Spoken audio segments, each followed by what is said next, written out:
Adapter, laptop adapter, इसकी testing. तो यहाँ से हम शुरू करते हैं। पहले यहाँ पे वोल्टेज क्या आता है, AC 220 वोल्ट और 50 to 60 हर्ट्ज। यहाँ पे फ्लैक्चुएशन होता रहता है, कम ज़्यादा होता रहता है। ठीक, तो सबसे पहले जो वोल्टेज आता है, एक ये लगा होता है फ्यूज। अगर ये फ्यूज खराब है तो क्या करना है आपको, यहाँ से यहाँ तक एक तो फ्यूज दूसरा लगाइए, या फिर ये जंपर लगाइएगा। ठीक है, इसके बाद सप्लाई कहाँ पे आती है, इस कॉइल पे। कॉइल की सर्किट कहाँ से आती है, इन दोनों पे। जैसे जब फ्यूज खराब हुआ तो यहाँ पे आपने जंपर लगा दिया इसके बीच में। इसके बाद ये कॉइल है, यहाँ से इस पे चेक करेंगे, बीप आएगी। इस पे चेक करेंगे तो बीप आएगी।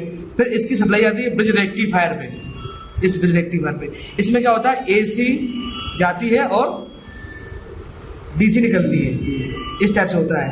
यहाँ पे AC के सिंबल होते हैं और यहाँ प्लस और माइनस, मतलब AC सप्लाई इस पे आ रही है और DC प्लस माइनस यहाँ से निकल रही है। ये क्या होता है, 4 डायोडों से मिलकर बनी होती है, जो रेक्टिफायर होती है इस कम के नीचे लगी होती है। ठीक, और उसके पीछे ये हीट सिंक लगी होती है। उसके बाद जो हम चेक करते हैं वो कैपेसिटर। इनमें क्या होता है, ये अगर खराब होंगे तो इनका ये होगी, ये फट जाएंगे या लीक हो जाएंगे या शॉर्ट बताने लगेंगे। तो इनके यहाँ पे ये पॉइंट है 1 और 2, तो इन पे क्या आएगा, वैल्यू आकर चली जाए तो सही है। इसके बाद आते हैं ट्रांजिस्टर पे, ये लगा यहाँ पे 1 2 3, 1 2 3, ये तीनों पिन आपस में बीप नहीं करनी चाहिए, मतलब कि शॉर्टिंग यहाँ से निकलती है। इसके बाद सप्लाई अपना में कहाँ चेक करनी पड़ती है, रेगुलेटर पे, वोल्टेज रेगुलेटर पे।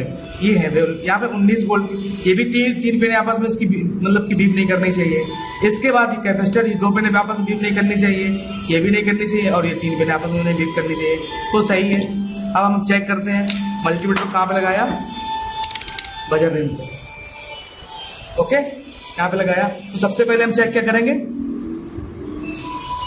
फ्यूज, कि हमारा फ्यूज खराब है, सही है। फ्यूज चेक कर लिया, सही है। इसके बाद ये कॉइल की सप्लाई यहाँ से यहाँ चेक करेंगे, ये कॉइल सही है और ये कॉइल सही है।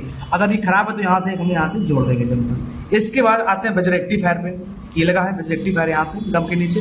4 पिन है, तो 4 पिनों में क्या होगा, AC होगी 2 पिनों में, 2 होगी DC। तो चारों पिनों आपस में बीप नहीं करनी चाहिए। ये अगर आपस में बीप कर रही है मतलब ब्रिज रेक्टिफायर खराब है। इसके बाद हम चेक करेंगे ई कैपेसिटर, 1 और 2 जो कैपेसिटर लगे, किसी में 1 कैपेसिटर लगा होता है, तो चेक कर लेंगे। इसके पिन है ये 1 2 और 1 2।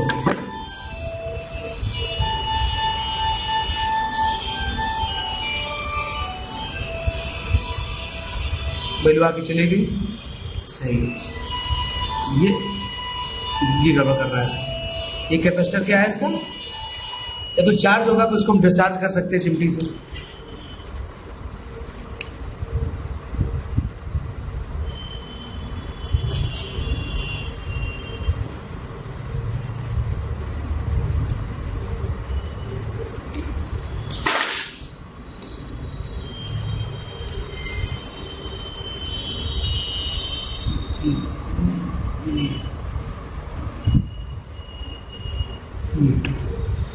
ये है और एक ये मतलब कि वैल्यू आके चली गई, तो मतलब ये कैपेसिटर सही है। ये आपस में बीप कर रहा है तो खराब है। ये कैपेसिटर चेक कर लिए, फिर हमें चेक करना है इसका ट्रांजिस्टर। ये यहाँ पे है, यहाँ पे लगा, इसके पीछे हीट सिंगल की एल्यूमिनियम की 1 2 3 पिने हैं, ये तीनों पिने आपस में बीप नहीं करनी चाहिए।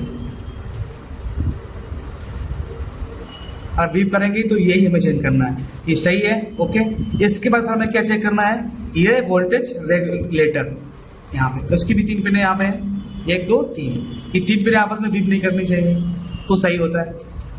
बीप कर रहे हैं नहीं।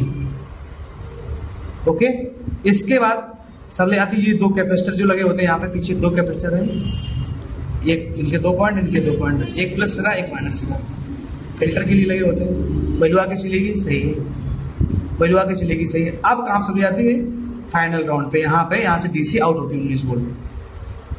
तो ये तीनों पिने आपस में बीप नहीं करनी चाहिए, क्योंकि प्लस माइनस और बेस, एक बेस होता है इसके अंदर।